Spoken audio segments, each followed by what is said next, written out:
আল্লাহর নবী গেলেন আবু বকর সিদ্দিক রাদিয়াল্লাহু তাআলা আনহুর তালাশে তার বাড়িতে। মনে মনে ইচ্ছা হলো আয়েশার একটু দেখব। যায় নবীজি দেখেন ছোট্ট বালিকা আয়েশা বান্ধবীদের সাথে পুতুল খেলায় মগ্ন। নবীজি পাশে গেলেন, যায় বলতেছেন আয়েশা এটা কি? নবীজি পুতুলটা, একটা পুতুল হাতে নিয়ে নবী বলতেছেন আয়েশা এটা কি? ছোট্ট বালিকা আয়েশা বলতেছেন নবী গো এটা আমার ঘোড়া। আল্লাহর নবী বলে আয়েশা ঘোড়ার আবার পাখা হয় কেমনে? ছোট্ট বালিকা আয়েশা জবাব দেয় নবী গো আপনি কি জানেন না পয়গম্বর সুলাইমান আলাইহিস সালামের ঘোড়ার পাখা ছিল। আল্লাহর নবী তখন এমন ভাবে নবী মুস্কি হাসলেন, নবীজির দাঁত মুবারক বের হয়ে গেল। পরবর্তীতে আম্মা জান তিনি নিজেই এই কথাটা বর্ণনা করেছেন। নবীজি ওই সময়ে এমন ভাবে হাসলেন, আম্মা জান বলেন নবীর দাঁত মুবারক পর্যন্ত দেখা গেল।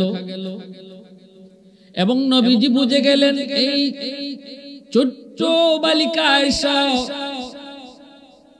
তার কি পরিমাণ মেধা, কি পরিমাণ গুণ, কি পরিমাণ সৎসাহস। এক কথার দ্বারা নবীজি বুঝতে কোনো বাকি রইল না গো। কেন আল্লাহ পাক এই ছোট্ট বালিকাকে এই উম্মতের মা বানাইতে চায়? জিবরাইল আমিন স্বপ্ন যুগে আল্লাহর নবীকে একটা রুমাল দেখালেন। নবী গো রুমালের ভিতরে একটা ছোট্ট বালিকার ছবি দেখেন। নবীজি দেখলেন, চিনে ফেললেন। আল্লাহর নবী বলেন ভাই জিবরাইল এই বালিকা তো আমার বন্ধু আবু বকর সিদ্দিকের মেয়ে। জিবরাইল আমিন আল্লাহর নবীকে বলতেছেন নবী গো এই ছোট্ট বালিকার ছবি আপনাকে দেখানো কেন হয়েছে জানেননি?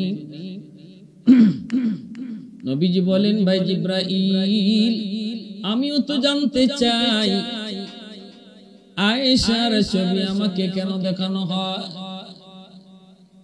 জিবরাইল বলেন নবী গো আল্লাহ পাকের ইশারা এই ছোট্ট বালিকা আপনার পবিত্র বিবি হবে, আপনার বিবি হবে, উম্মতের জননী হবে এবং গোটা মুসলিম জাহানের জন্য সে শিক্ষক হবে, মুআল্লিমা হবে।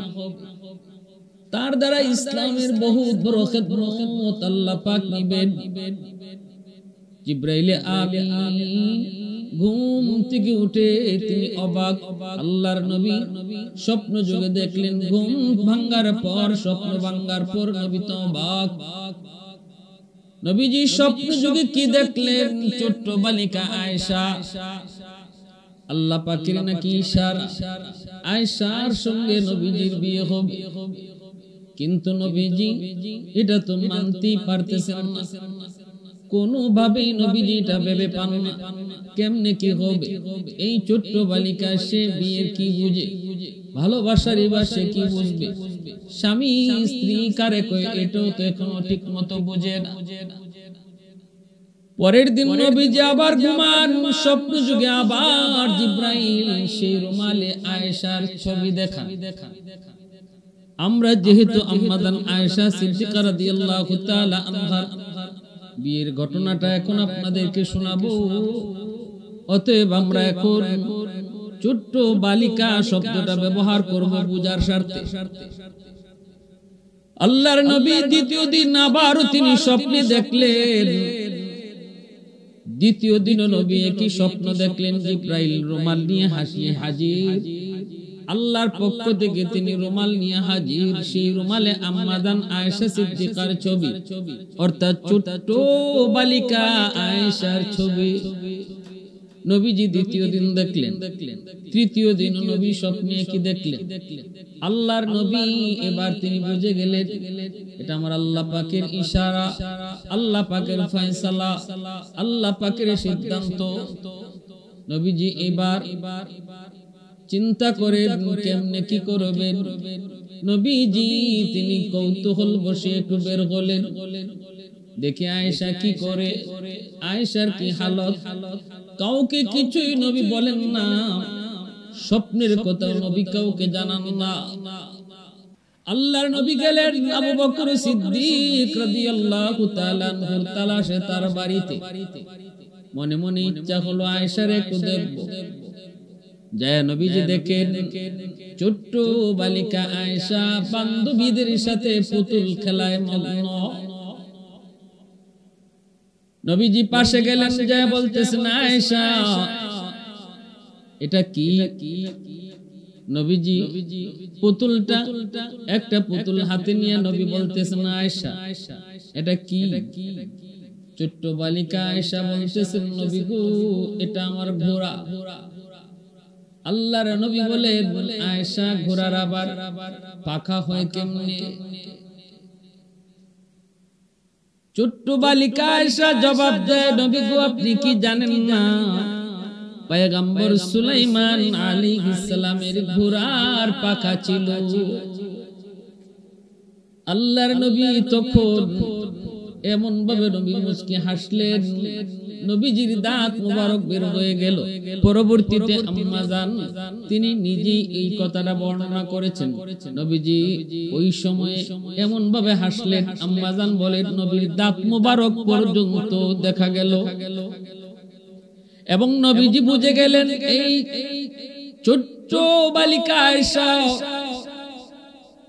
তার কি পরিমাণ মেধা, কি পরিমাণ গুণ, কি পরিমাণ সৎসাহস। এক কথার দ্বারা নবীজি বুঝতে কোনো বাকি রইল না গো। কেন আল্লাহ পাক এই ছোট্ট বালিকাকে এই উম্মতের মা বানাইতে চায়? মেধা, প্রখরতা, বুদ্ধিমত্তা আল্লাহর নবীর কাছে স্পষ্ট হয়ে উঠল। আল্লাহর নবী রহমতের নবী এদিন দেখলেন নবীজি চলে আসলেন।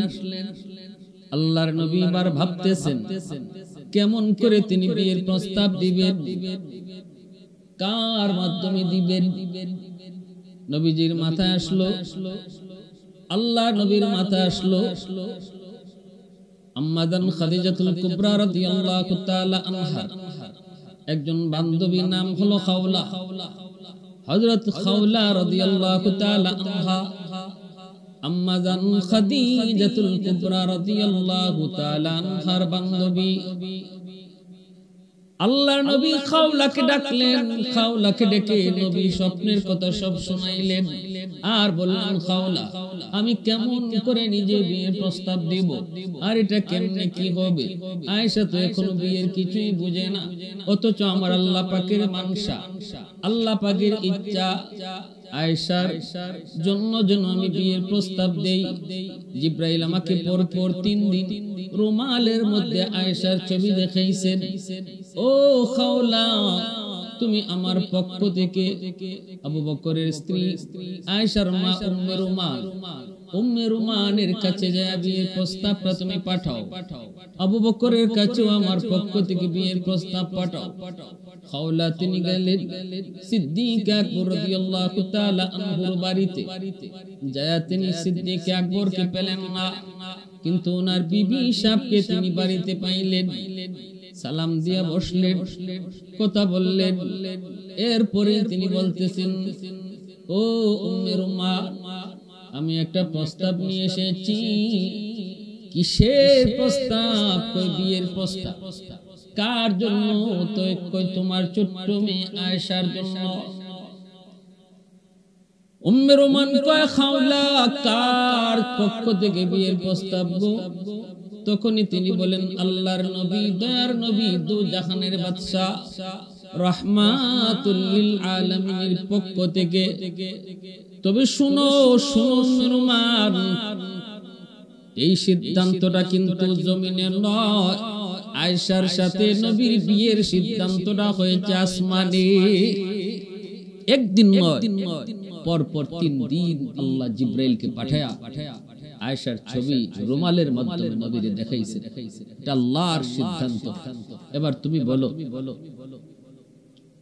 বলা মাত্রই উম্মে রোমান তিনি সিজদায় পড়ে আল্লাহর শুকরিয়া আদায় করেন,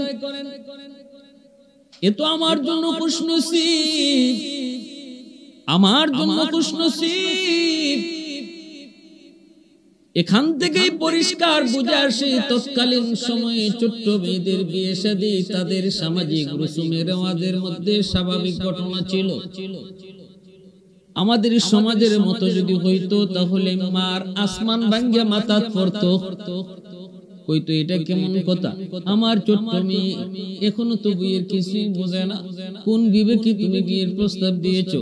কিন্তু না না, ওই সময়টাতে ছোট্ট মেয়েদের বিবাহ শাদী তাদের সমাজে প্রচলন ছিল, যার কারণে তিনি অবাক হন নাই, বরং শুকরিয়া আদায় করে আল্লাহর কুদরতি কদমে সিজদায় পড়লেন। শুধু তাই নয় গো, আমার নবী রহমতের নবী আম্মাজান আয়েশা সিদ্দিকা রাদিয়াল্লাহু তাআলা আনহার বয়স যখন 9 বছর তখন বিয়ে করলেন। আবু জাহেল নবীকে কত অপবাদ দেয়, নবীর বিরুদ্ধে কিভাবে লাগলো, মুনাফিকের দল নবীর বিরুদ্ধে কত চেষ্টা করলো নবীর চরিত্রে কলঙ্ক দেওয়ার জন্য, আল্লাহর নবীকে মানুষের কাছে হেয় করার জন্য, ছোট করার জন্য। আল্লাহর নবীর বিরুদ্ধে কত কথাই না ওরা বলেছে, কিন্তু কোন কিতাবে এমন কোন কথা পাওয়া যায় না। আবু জাহেল মক্কার কাফির বেদিন বেঈমানরা নবী কম বয়সে বিয়ে করেছেন আম্মাজান আয়েশাকে, এই নিয়ে তারা কোনো কটাক্ষ করেছে, মন্দ বলেছে, নবীর সমালোচনা করেছে, এমন কোন একটা নজির কোথাও খুঁজে পাওয়া যায় না। ভালো করে বুঝবে যে মানুষগুলো আমার নবীকে একদম মাটিতে দাবায় দেওয়ার জন্য জানে প্রাণে চেষ্টা করেছে। যদি এই রাসূলের আম্মাজানকে কম বয়সে বিয়ে করাটা তাদের সমাজে এটা দূষণীয় হতো, তাহলে সবার আগে তারা আল্লাহর নবীর বিরুদ্ধে এই কথাটাই সমাজে অপপ্রচার চালাইতো। মুহাম্মদ দেখছো কেমন কেমন ছোট্ট বালিকা আয়েশা পুতুল খেলা খেলে তারে বিয়ে করে ফেলছে। আমাদের সমাজের যে সমস্ত নাস্তিকগুলি তসলিমা মার্কা যারা আজকে রাসূলের এই বিয়েটি আল্লাহর নবীর মন্দ বলে, তাদের বুঝার সাথে বলছি, একটু বিবেক খাটান, সুকে কথা কয়, একটু বিবেক খাটায় কথা, একটু নিজের বিবেককে জিগান। মুনাফিক সর্দার আব্দুল্লাহ বিন উবাই সে কি নবীজির এই বিষয়টা ছেড়ে দিত যদি তাদের কাছে এটা দূষণীয় হইতো? কই, তারা তো এই কথা বলছে মুহাম্মদ আমাদের বাপদাদার ধর্ম মানে না, মুহাম্মদ বাপ বেটা ঝগড়া লাগায়, মুহাম্মদ ভাই ভাই ঝগড়া লাগায়, মুহাম্মদের কাছে কেউ যেও না, মুহাম্মদ এই ভালো না, মুহাম্মদ জাদুকর, মুহাম্মদ কবি, কত কথাই না বলছে। কিন্তু এই কথা তো কেউ বলতে পারে নাই আবু জাহেল, উতবা, সায়বা, মক্কার লিডার, কাফিরদের লিডার, মুনাফিকদের লিডার, কেউ এই কথা বলে নাই যে মুহাম্মদের চরিত্র নষ্ট। নাউযুবিল্লাহি মিন যালিক। আল্লাহ নবীর চারিত্রিক ব্যাপারে তারা কোন অপবাদ দেওয়ার সুযোগ পায় নাই। আর এই যুগে আয়েশা তসলিমা মার্কা মুনাফিকগুলি, নাস্তিকগুলি, তারা আজকে আমার নবীর চরিত্র নিয়ে কথা বলে। অপেক্ষা করে করে সিদ্দিক আকবর তিনি চলে আসলেন। আবু বকর সিদ্দিক রাদিয়াল্লাহু তাআলা আনহু আসা মাত্রই খাওলা রাদিয়াল্লাহু তাআলা আনহা তিনি বড় খুশি। সিদ্দিক আকবরকে দেখে তিনি খুশি হয়ে গেলেন। আবু বকর, আমি তোমার কাছে এসেছি, কি ব্যাপার? কয় আয়েশার বিয়ের প্রস্তাব নিয়ে। কার জন্য? কয় নবীর জন্য। সিদ্দিক আকবর এই কথা শোনার পর তিনিও আল্লাহ পাকের কুদরতি কদমে শুকরিয়াতান সিজদায় পড়ে গেলেন। আবু বকর সিদ্দিক বলে, খাওলা, মনে মনে এমন কত ইচ্ছা ছিল গো, নবীজির সঙ্গে আমার একটা সম্পর্ক করব, একটা আত্মীয়তার সম্পর্ক করব। আমার মনে মনে অনেক আশা ছিল, আল্লাহ পাক আমার মনের আশাটা মনে করে পূরণ করেছে। কিন্তু খাওলা, একটা বিষয় আমার জানতে মন চায়, নবী তো আমাকে ভাই ডাকেন, আল্লাহর নবী তো আমার সম্পর্কে ভাই, অতএব আয়েশা তো নবীজির বাতিজি, এই বিষয়টা কিভাবে কেমনে কি হবে? চাচা বাতিজির মধ্যে বিয়ে হয় কি হয় না, এই বিষয়টা বিষয়টা আমার ক্লিয়ার নয়। খাওলা নবীর কাছে জানতে চাইলেন।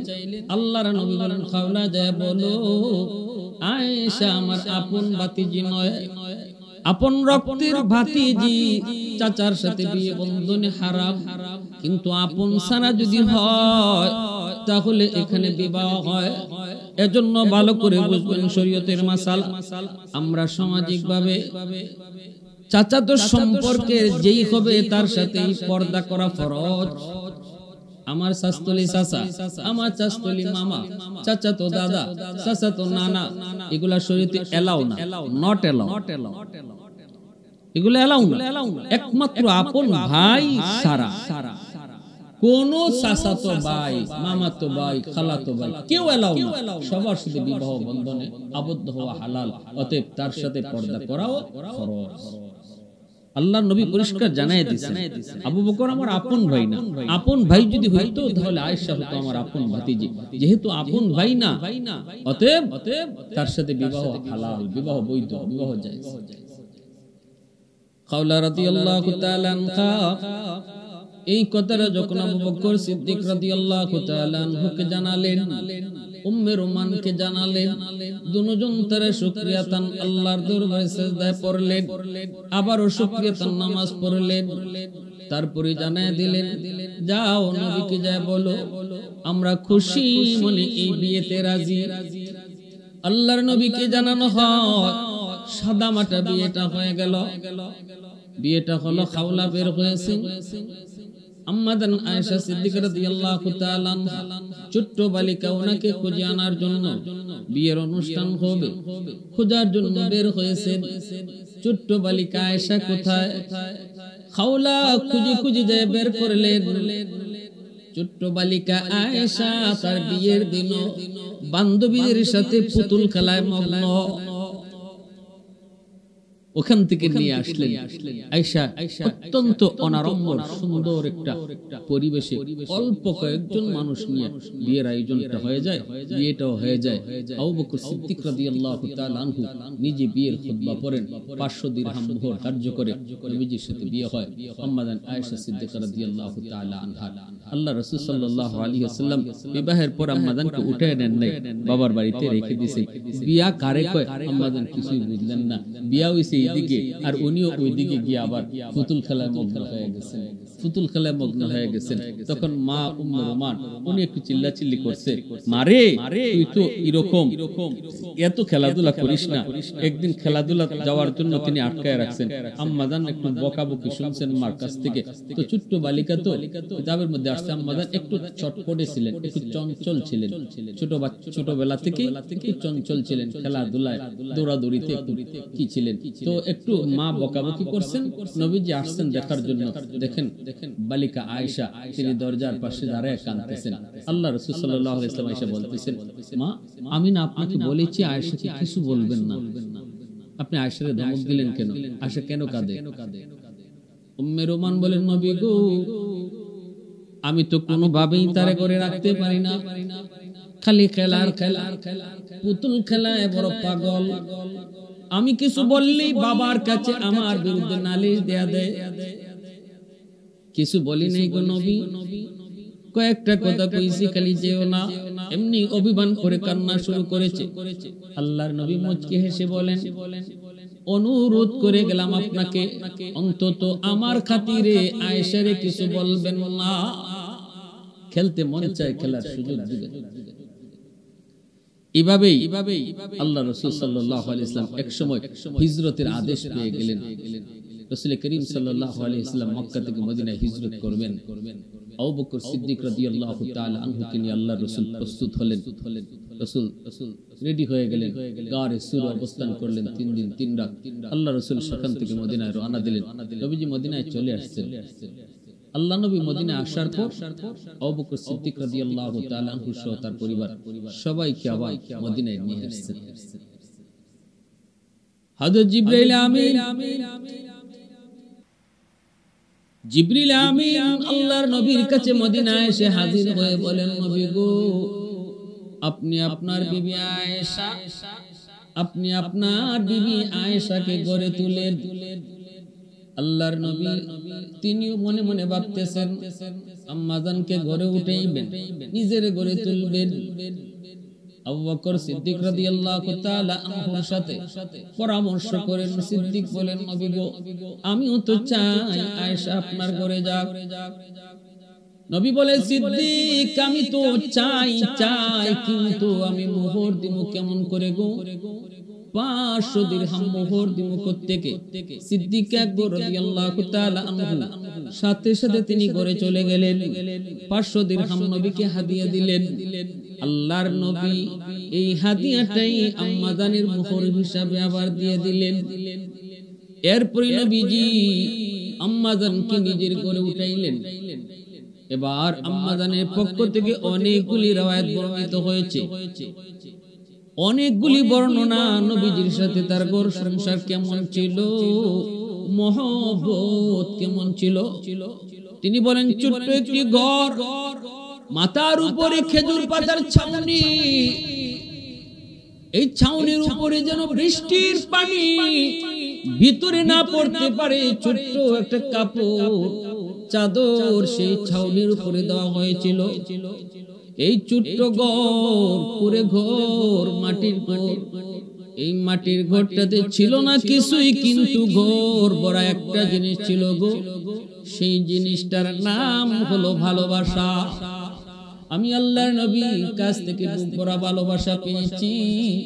মখমলের বিছানা পাই নাই, সোফা পাই নাই, এসি পাই নাই, কিন্তু ভালোবাসা পেয়েছি, ভালোবাসা পেয়েছি, বুক ভরা ভালোবাসা পেয়েছি। আল্লাহর নবী আমাকে কি পরিমাণ ভালোবাসতেন। নবী আমার যেই গ্লাসটাতে আমি পানি পান করতাম, আল্লাহর নবী বলতেন, আয়েশা অর্ধেকটা পানি আমারে দিও, পুরাটা খাও না। অর্ধেক পানি যখন আমি নবীকে দিতাম, আল্লাহর নবী এই আমার খাওয়া পানিটা তিনি খাইতেন, কিন্তু খাওয়ার সময় আমার ঠোঁটটা যেই জায়গায় লাগায় আমি পান করেছি, গ্লাসের ওই জায়গাটাতে নবীজি নিজের ঠোঁট লাগায়া পানি পান করতেন। আর আমার দিকে মুচকি হেসে নবী হাসতেন। শুধু তাই নয়, গোশত খেয়েছি। নবীজি বলে, আয়েশা হাড্ডির গোশতটা সব চাবায় খেও না, আমাকে কিছু দিও। আমি যদি হাড্ডির গোশত নবীকে দিতাম, মায়ার নবী আমি যেখানে লাগে দাঁত লাগায়া কামড় দিয়েছি, ওই জায়গাটাতে তিনি কামড়ায় গোশত খাইতেন। আর মহব্বত তিনি বুঝাইতেন, ভালোবাসা তিনি বুঝাইতেন। আমি আল্লাহর নবীকে আমার জানের চেয়ে বেশি মহব্বত করতাম। ভালোবাসা ছিল কি পরিমাণ মধুর সম্পর্ক ছিল। ভাইরা বন্ধুরা, রাসূল যখন মসজিদের দিকে যাইতেন, আম্মা জান একবার ওযু করেন, নবীজি মসজিদে যাইতেছেন, আল্লাহর নবীকে তিনি পানি ছিটা দিয়েছেন। নবীজি মুচকি হেসে চলে গেছেন। আল্লাহর নবী ছোট্টবেলা আম্মা জানকে নিয়ে তিনি দৌড় প্রতিযোগিতাও দিয়েছেন, এমন একটা জায়গা যেখানে কেউ নাই। নবীজি বলছেন, আয়েশা, চন্দনীরা, চলো আমরা দৌড় প্রতিযোগিতা দেই, কে আগে চলে যায়। আম্মা জান বলেন, আমি পাতলা ছিলাম, ছোট্ট ছিলাম, আমি নবীর আগে চলে গেলাম। নবীজি তখন বলেছিলেন, আয়েশা আরেকবার দৌড় প্রতিযোগিতা হবে, তবে আজ নয়। যেদিন আমি ভারী হয়ে গিয়েছি, আমার যখন বয়স বেড়ে গিয়েছে, কোন একদিন আবার এই চাঁদনি রাতে এই রাস্তা দিয়ে আমি আর রাসূল কোথাও যাইতেছিলাম। নবীজি বলে, আয়েশা মনে আসেনি, আজ থেকে কয়েক বছর আগে এই জায়গায় এই সমতল ভূমিতে তোমাকে নিয়ে আমি দৌড় প্রতিযোগিতা দিয়েছিলাম, তুমি জয়ী হয়েছিলে। আজ চলো আবার প্রতিযোগিতা করি। আম্মা জান বলেন, আমি ওই দিন ভারী হয়ে গেছি, দৌড় দিয়েছে নবীর সঙ্গে। নবী আমাকে পিছনে রেখে আগে চলে গেছেন। এরপরে নবী আমাকে বুকে জড়ায়া বলছেন, আয়েশা ওই দিনের বদলা আজ আমি নিলাম। ওই দিন হয়েছিলে তুমি জয়ী, আজ আমি হলাম জয়ী, সমান সমান। সুবহানাল্লাহ। ভালোবাসা বিয়ের আগে নয়, ভালোবাসা হবে বিয়ের পরে, স্ত্রীর সাথে আল্লাহর নবীর আদর্শ। আম্মাজান বলেন মায়ার রাসূল দয়ার নবী এতটা মহব্বত আমারে করতেন, এতটা ভালোবাসতেন, আমিও আমার জানের চেয়ে বেশি ভালোবাসতাম। একদিনের ঘটনা, রাসূল ওযু করবেন, আম্মাজান বলেন আমি একটা জল চকি দিছি, নবীরে কইছি রাসূলুল্লাহ আপনি বসেন, আমি ওযুর পানি দিচ্ছি।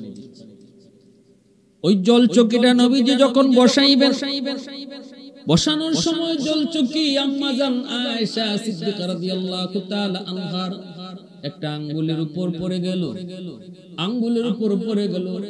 আম্মাজান পা সরাইতে পারেন নাই, নবীজি জল চকিতে বসে পড়লেন। বসা মাত্রই আম্মাজানের পার আঙ্গুলটা একদম থেতলে গেল, থেতলে গেল। কিন্তু আম্মাজান উফ শব্দটা বলেন নাই গো, আহ শব্দটাও বলেন নাই। কারণ এখন যদি উফ বলেন তাহলে নবীজি জল চকি থেকে উঠতে হবে, নবীজি মনে কষ্ট পাবেন। এতটুকু কষ্ট আমি আয়েশা নবীকে দিতে পারবো না। প্রয়োজনে আমার আঙ্গুল সেচে যাক, আমার আঙ্গুল থেকে রক্ত বের হোক, তবু আমি নবীকে এই কথা বলবো না। নবীকে আপনি একটু উঠেন। আল্লাহর নবীকে ওযুর পানি দিতেছেন, নবীজি তো এইদিকে জানেন না আম্মাজানের পায়ের থেকে রক্ত। আল্লাহর নবী তো টের পান না, টের পাওয়ার কথা না। নবীজি কে ওযু দিতে ওযুর পানি গড়া দিতেছেন, ওযুর পানির সাথে নবীজি দেখতে পেলেন রক্ত পানির সাথে যাইতেছে। আল্লাহর নবী তো অবাক হয়ে গেলেন, ঘটনা কি ওযুর পানির সাথে রক্ত কেন? নবীজি এবার চমকে উঠলেন, পিছনের দিকে তাকাইলেন, দাঁড়ায় গেলেন। এরপরে নবী দেখেন আম্মাজানের আয়েশা সিদ্দিকা রাদিয়াল্লাহু তাআলা আনহার পা মুবারক থেতলে সেখান থেকে রক্ত বের হচ্ছে। নবীজি সাথে সাথে জল চকিটা সরাইলেন। নবীজি বলতেছেন আয়েশা, ও আয়েশা এত কষ্ট তুমি কেন করলা? তোমার পায়ের উপরে আমি জল চকি নিয়ে বসে পড়েছি, এই জিনিসটা তুমি আমাকে একবারও বললা না কেন? আমি এত কষ্ট তোমাকে দিলাম, কেন তুমি আমাকে বললা না? রক্ত বের হচ্ছে। আম্মাজান তখন চোখের পানি মুছে আর বলেন নবী গো, কিসের পার কিসের হাত? আমি আয়েশার কলিজার মধ্যেও যদি আপনার জল চকি বসতো আর আমার কলিজা ছিদ্র হয়ে যেত, তবু আমি আপনাকে উঠেন গো নবী এই কথা বলে কষ্ট দিতাম না। আল্লাহ मोहब्बत का उल्फत में तेरी वैसी ने दंदान को तूरा बू बकर उमर नक्श कदम तेरा न छूरा उल्फत में तेरी वैसी ने दंदान को तूरा बू बकर उमर नक्श कदम तेरा न छूरा शाक नबी वाकी असरार मदीना सुल्तान का सुल्तान है सुल्तान मदीना सरकार का सरकार है सरकार मदीना गुलजार का गुलजार है गुलजार मदीना अल्लाह ने मक्का ही में काबा बनाया इस काबा का काबा तेरी मरकद को बनाया ऐसा लम्हा जी चले जा राह मदीना सुल्तान का सुल्तान है सुल्तान मदीना सरकार का सरकार है सरकार मदीना गुलजार का गुलजार है गुलजार मदीना আম্মাজান বলেন এতটা মহব্বত আমার অন্তরে ছিল নবীজির প্রতি, দুজনের ভালোবাসায় ছিল ভরপুর। তারপরেও রাসূল আমার সাথে লেপের নিচে শুয়ে আছেন। আল্লাহর রাসূল বলেন আয়েশা আমার ঠান্ডা লাগতেছে, তুমি আমাকে একটু উষ্ণতা দাও। আমি আল্লাহর নবীকে নিয়ে লেপের নিচে খাতার নিচে শুয়ে আছি, রাসূলের ঠান্ডার সময় রাসূলকে উষ্ণতা দিচ্ছি। ওই অবস্থায় আল্লাহর নবী হঠাৎ করে আমার ঘুম ভাঙলো, আমি দেখি নবী আমার পাশে নাই। আমি ঘুম থেকে উঠলাম, তাকায় দেখি আমার পাশে আল্লাহর নবী সিজদায় পড়ে আল্লাহর কাছে কাঁদেন। আম্মা জান বলেন আমি এমন একদিন নয় গো, বহুদিন আমি পেয়েছি রাসূল আমার পাশে শুয়ে আছেন, কিন্তু রাত যখন গভীর হতো আমি আয়েশা শুধু নয় দুনিয়ার সব মায়া মহব্বত কি পিছনে ফেলায়া সেই মালিকের ভালোবাসাকে প্রাধান্য দিয়া নবী সেজদায় পড়ে যেতে। এত সুন্দর রূপসী একজন বিবি যাকে আল্লাহর নবী হুমায়রা বলে ডাকতেন, আল্লাহর নবী হুমায়রা বলে ডাকতেন। আল্লাহর নবীর বিবিদের 9 জন বিবির মধ্যে আম্মা জান আয়েশা সিদ্দিকা রাদিয়াল্লাহু তাআলা আনহা তিনি ছিলেন একমাত্র কুমারী, তিনি ছিলেন একমাত্র কুমারী, আর সবাই ছিলেন বিবাহিতা। এমন একজন কুমারী সুন্দরী বিবির পাশেও নবী শুইছেন, তারপরেও এমন একদিন 2 দিন নয়, আম্মা জান বলেন প্রায় দিন নবীজি আমার পাশ থেকে উঠে যেতেন মহব্বত এক অদৃশ্য ভালোবাসার টানে। কি সেই অদৃশ্য ভালোবাসা, যে ভালোবাসার সামনে আমি আয়েশার ভালোবাসা কিছুই নয় গো। তিনি আর কেউ নন, তিনি হলেন আমার আপনার মালিক, তিনি হলেন আমার আপনার মালিক, তিনি হলেন আমার আপনার মালিক। আলহামদুলিল্লাহ কদ্দার খায়রান ওয়া খাবালা, আলহামদুলিল্লাহ কদ্দার খায়রান ওয়া খাবালা, ওয়া শুকরু লিমান সাওয়ারা হুসনান ওয়া জামালা, ফরদুন সামাদুন আন সিফাতিন খালকি বারিউন, রব্বুন আযালিয়্যুন খালাকাল খালকা কামালা। মহব্বত আর ভালোবাসা একমাত্র কার জন্য? আল্লাহর জন্য। মান আহাব্বা লিল্লাহ ওয়া আবগাদা লিল্লাহ ওয়া আ'তা লিল্লাহ ওয়া মানা'a লিল্লাহ ফাকাদ ইসতাকমালাল ঈমান। আল্লাহ রাসূল বলেন যে শুধু আল্লাহর জন্যই কাউকে ভালোবাসে, আল্লাহর জন্যই কারো থেকে দূরে থাকে, আল্লাহর জন্যই কাউকে দান করে, আল্লাহর জন্যই কাউকে দান করা থেকে বিরত থাকে, সে প্রকৃত মুমিন, খাঁটি মুমিন। দুনিয়ার ভালোবাসা, স্বামী স্ত্রী ভালোবাসা বলি, ভাই বোনের ভালোবাসা বলি, বন্ধু বন্ধুর প্রতি ভালোবাসা বলি, সব ভালোবাসা হবে একমাত্র কার জন্য? আল্লাহর জন্য। তখনই সেটা আল্লাহর জন্য হবে যখন সে আল্লাহর ভালোবাসার সামনে সব ভালোবাসাকে বিসর্জন দিতে পারবে। বোঝা গেল দুনিয়ার ভালোবাসা এটা সে আল্লাহর জন্যই ভালোবেসেছে, আল্লাহর ভালোবাসাকে সে প্রাধান্য দিয়েছে। আম্মা জান আয়েশা সিদ্দিকা রাদিয়াল্লাহু তাআলা আনহা বলেন আল্লাহর নবী রহমতের নবী একদিন আমার পাশে নাই, আমি ঘুম থেকে উঠে দেখি রুমেও নাই। আমি নবীজিকে খোঁজার জন্য বের হয়েছি। আমি মনে মনে ভাবতেছিলাম নবী অন্য কারো বিবির ঘরে চলে গেছেন, কিন্তু না, খুঁজে খুঁজে আমি যে দেখলাম মদিনার পাশেই কবর জান্নাতুল বাকি, সেখানে নবীজি যায় কবরস্থানে যায় কাঁদতেছেন।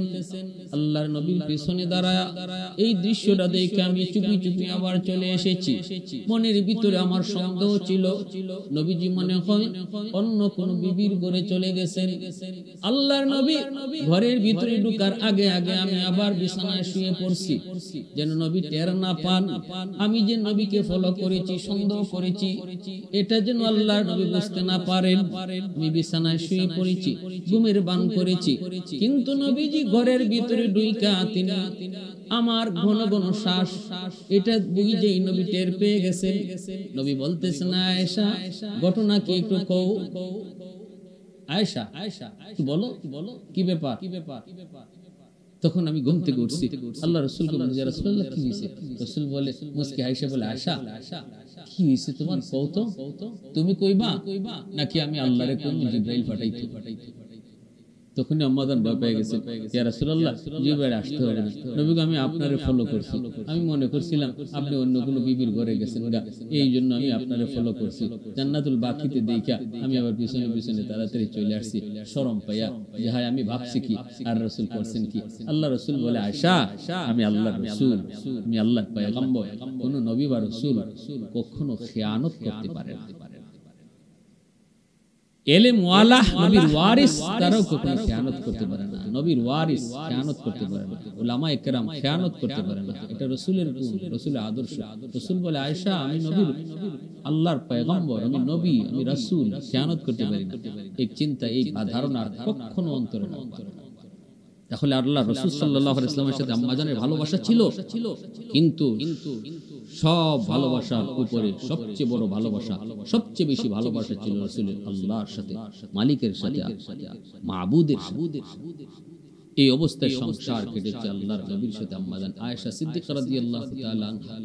কোন সন্তান হয় নাই, নবীজির যত সন্তান হয়েছেন সব সন্তান আম্মা জান খাদিজাতুল কুবরা রাদিয়াল্লাহু তাআলা আনহার গর্ভ থেকে।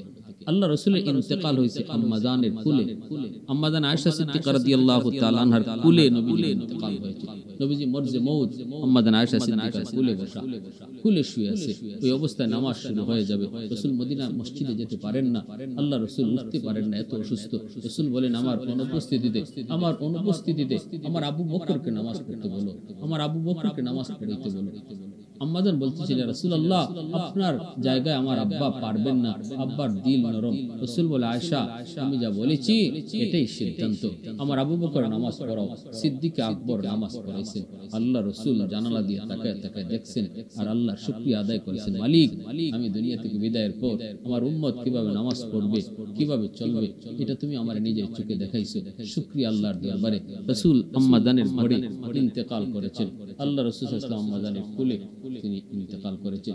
এরপরে আল্লাহ রাসূল সাল্লাল্লাহু আলাইহি ওয়াসাল্লাম ইন্তেকালের পর আম্মা জান আয়েশা সিদ্দিকা রাদিয়াল্লাহু তাআলা আনহা তিনি আরো দীর্ঘদিন বেঁচে ছিলেন। এমনকি জঙ্গে জমলে তিনি অংশগ্রহণ করেছিলেন। হযরত আমির মুআবিয়া রাদিয়াল্লাহু তাআলা আনহুর পক্ষে যুদ্ধে তিনি অংশগ্রহণ করেছিলেন। অনেকেই বলেছেন এই অনুতপ্তটাই ওনাকে শেষ বয়স পর্যন্ত কষ্ট দিয়েছে। এই যুদ্ধে কেন আমি অংশগ্রহণ করলাম, যেহেতু দুটা পক্ষই মুসলমানের পক্ষ ছিল। শেষ পর্যায়ে তিনি একদম একাকিত্বটাকে একটু বেশি পছন্দ করতেন। মানুষজন ওনার কাছে আসুক, প্রশংসা করুক, এটা তিনি পছন্দ করতেন না। অসুস্থ অবস্থায়ও তিনি চাইতেন না কেউ আসুক।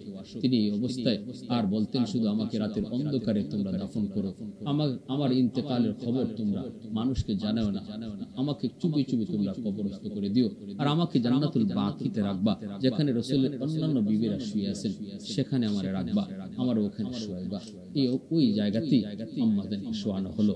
সেই জান্নাতুল বাকি মদিনার কবর, এখানে নবীজির মেয়ে ফাতেমা রাদিয়াল্লাহু তাআলা আনহা তিনি যেমন শুয়ে আছেন, নবীজির অন্যান্য বিবিরা যেমন শুয়ে আছেন, আম্মা জান আয়েশা সিদ্দিকা রাদিয়াল্লাহু তাআলা আনহা তিনি এখানে শুয়ে আছেন। কত বড় অবদান রেখে গেছেন হাদিস শাস্ত্রে। 2000-এর উপরে হাদিস আম্মা জান তিনি ও উম্মতকে দিয়ে গেছেন। এত বড় খেদমত তিনি পাইছেন, এত বড় খেদমত করেছেন। আল্লাহ রাসূল সাল্লাল্লাহু আলাইহি ওয়াসাল্লাম সাথে আম্মা জানের বিবাহ হবে এটা আল্লাহ পাকের ইশারা ছিল আর উম্মতের জন্য ফায়দা ছিল। অতএব রাসূল যে একাধিক বিবাহ করেছেন এর উল্লেখযোগ্য দুইটা কারণ, একটা হলো সিদ্ধান্ত আল্লাহর, আর একটা হলো মানব জাতির কল্যাণ। মানব জাতির, গোটা মানব জাতির কল্যাণ, এই দুই স্বার্থে আল্লাহ পাক আল্লাহর রাসূলকে এই 9টা বিবাহ আল্লাহ পাক করাইছেন। এক একজন উম্মতের মা তিনি এক এক সাইডে দুনিয়ার মানুষের জন্য খেদমত করে গেছেন। আম্মা জান আয়েশা 2000-এর উপরে হাদিস বর্ণনা করে গেছেন। সুবহানাল্লাহ, আলহামদুলিল্লাহ, সুবহানাল্লাহ। আল্লাহ পাক আমাদের সবাইকে রাসূল সাল্লাল্লাহু আলাইহি ওয়াসাল্লামের পবিত্র বিবিগণের মতো আমার মা বোনদেরকে জীবন গড়ার তৌফিক